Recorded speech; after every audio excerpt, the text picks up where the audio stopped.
Shalom! Ay ay ay! Good morning mga kanukis, kasabong. So update ko kayo sa aking palahi, pangalawang batch.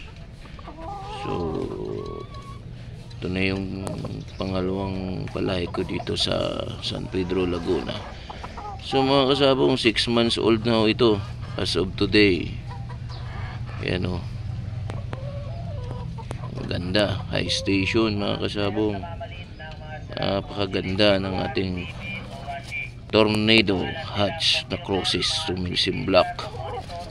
6 months old na yan. Good station siya mga kasabong. Sa breeder accomplishment yan. Napakasaya ko. Saya ko yan. So, bigyan natin siya ng magandang footage mga kasabong. Yan. May buyer na to, gusto na nga niyang kunin sa akin, katrabaho ko rin, si Kuya Jack. Hindi ko pa binibigay. December yung usapan namin. Alagaan ko muna siya.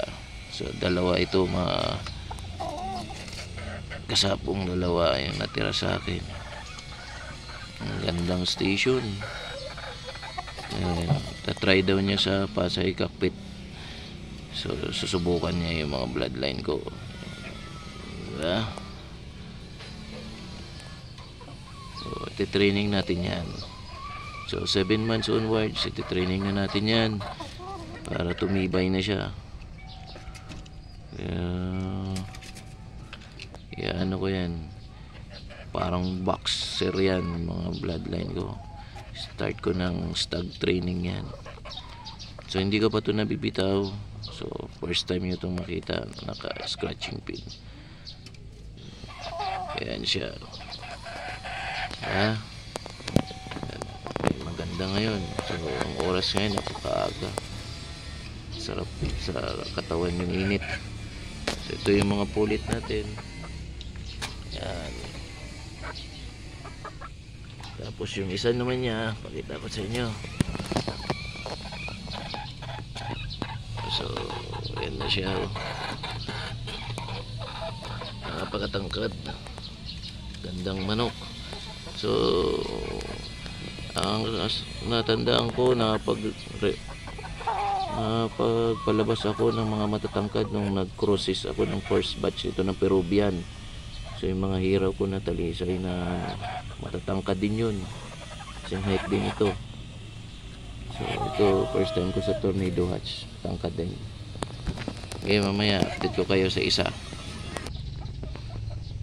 Ito na mga kanukis, ito naman yung isa kapatid. Straight comb naman to. Diba? Maganda rin yung height. So ito yung kapatid nung isa kanina na may pagka piko, koronahan. So ito na yung kapatid niya. Dahil yung straight comb, dilat na dilat yung mata. 6 months na sila. So dalawa sila. Dalawa yung alaga ko. Yan.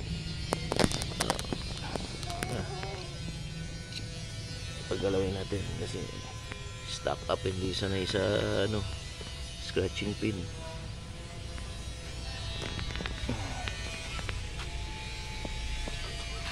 Yan.